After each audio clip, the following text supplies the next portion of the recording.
حي على الفلاح.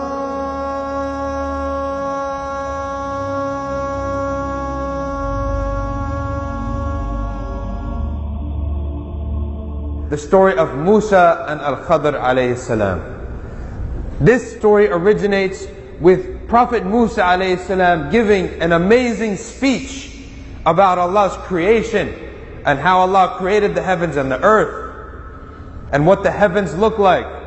Then after all the Bani Israel left his speech with their hearts moved and iman filling their breasts, a man came to Musa alayhi salam and said to him, "O Musa, are you the most knowledgeable person on earth?" So Musa thinking, I'm the only guy that talked to Allah subhanahu wa ta'ala, I'm the prophet, I received revelation, therefore the answer is yes.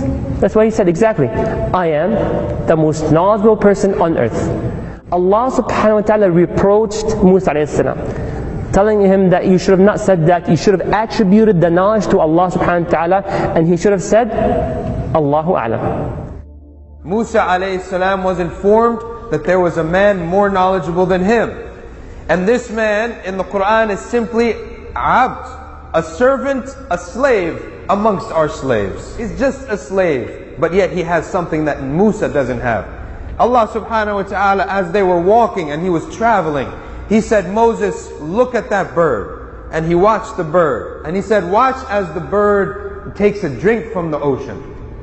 Allah said, O Moses, the knowledge that you have been given is like the sip of water that little bird took from the river in comparison to the whole river. So Allah subhanahu wa ta'ala revealed to Musa alayhi salam, Ya Musa, I have one of my slaves in Majma' al-Bahrain who knows more than you. Do you know what he said? How can I find him? When you see a big rock, there's going to be a man there. Now Musa said, there may be many rocks, so how do I know? Give me another sign. He said, take a fish or a dead fish and put it in a bowl. When that fish comes to life, then you'll know that that man was there. So he took his boy. And Musa alayhi salam told them, oh, what you gotta do is what? Grab that lunchbox, and the moment you see the fish missing, what do? You tell me, and this indicates that the man we're looking for is right here. Prophet Musa alayhi salam says, I will not quit until I find this man, even if I have to walk a long time until I find the place where the two seas parts, which means where the river splits and two rivers come together, even if I have to walk for an eternity. This is the Prophet Musa alayhi salam. He speaks to Allah subhanahu wa ta'ala. As they were walking, they saw a rock where they chose to settle and relax. So Musa alayhi salam sat along with Yusha and Nun, they slept. When they slept, what happened? Allah subhanahu wa ta'ala ordered that water, because they're walking on the shore, right? The seashore. The water came somehow and some drops on the fish. And then the fish came back to life. That fish jumped out of that lunchbox and made its trace towards the water and then jumped in.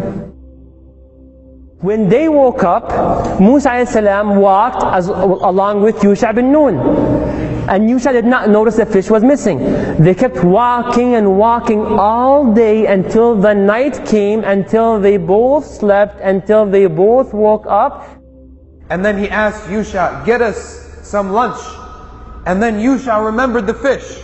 And he said, oh Musa, I remember now, Shaitan made me forget to tell you that fish woke up and jumped out of the bowl and into the river and swam away some ways back. The fish jumped out of the bowl and swam away. Is that something you would forget? Mufassirin say, Joshua being the servant of Moses, he sees so many miracles every day from Moses that a fish coming to life and jumping out of a bowl was no big deal. This is what life was like with the Prophet Musa alayhi salam. Miracles every day that Yusha forgot. And he said, then let's turn back. So they turned back and they went and followed their footsteps back, and there they reached their spot. So Musa alayhi salam, along with Yusha bin Nun, they go back to the rock, and who do they find? A man covering his face. What are you doing here? At a cross section of two seas. Then they went, and Musa alayhi salam, very humble, met that man, and the name is Al-Khidr. So he was covered. Musa alayhi salam, very humbly telling him, Assalamu alayk, may peace be upon you. Very humble. And then look what Al-Khidr responds. And how can there be peace in your country? Then Musa alayhi salam told Al-Khidr, I am Musa. He told him, Musa bani Israel. He said, Na'am, and I came to follow you and learn from your knowledge. Al-Khidr said, I have knowledge that which you do not know, and you have knowledge that which I do not know. He asks, can I follow you? Initially, he rejected Moses as a student. He said, you cannot withstand being with me. You can't take it. Moses then pleaded with him. Finally, he accepted, but he said a condition. It might not make sense to you, but don't ask me about why am I doing it, what am I doing, where I'm doing it, how I'm doing it, until I tell you. Deal? Deal. And then they moved. And lo and behold, as they're walking by the seashore, they find a group of people on the boat. They went on the ship. Well, did they accept them to jump into the boat? Yes, they did. Did they pay for it? Did they pay the fare? No. They loved Al-Khidr. They respected Al-Khidr. They said, come along, don't worry about paying us, don't worry about it, let's go. Apparently their job, what was it? Is to take people from one place to another place.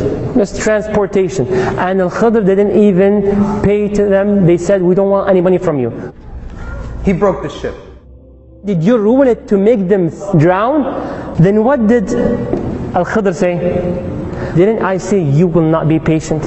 Then what did Musa say? I forgot.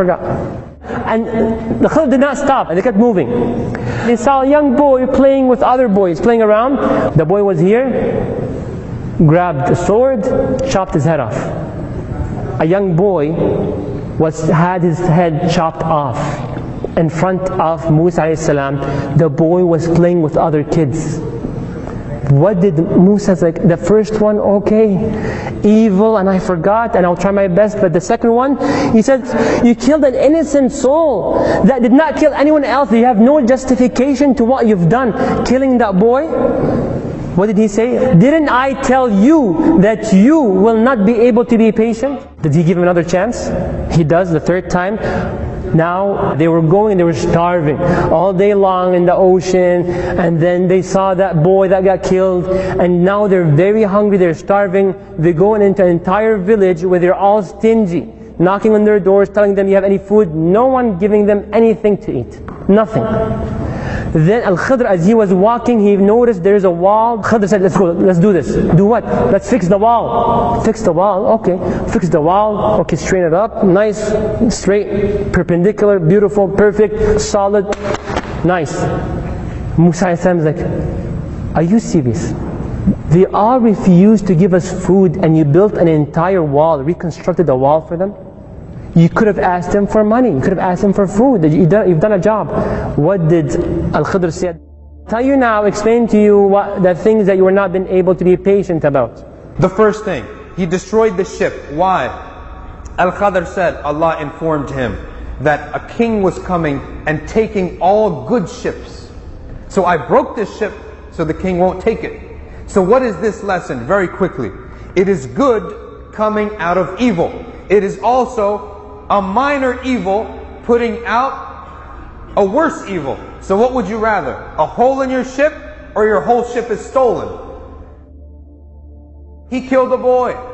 Allah told him, Prophet ﷺ said in hadith, this boy was stamped in the book of Allah's will, kafir. He's going to be a very bad boy. And he's going to destroy his family, his parents. Al-Khidr killed him, so that their parents will be alleviated from the tribulation he will bring. Again, a very bad evil. Very bad. Losing a child. This is one of the worst things that could happen to a mother and a father. Why? To avoid a far greater evil. He will destroy them. And they may become kuffar as well because of him. He built the wall. undeserved charity or misplaced charity. Why? Amongst every evil people, there are some innocent children. And Allah told him, Al-Khidr, under this wall is a treasure for 2 innocent boys in this village. If these people are so wicked, if this wall collapses, they will steal the treasure. And these 2 orphan boys will have no wealth to live off of. So build up this wall again to protect it from the evil people of this village.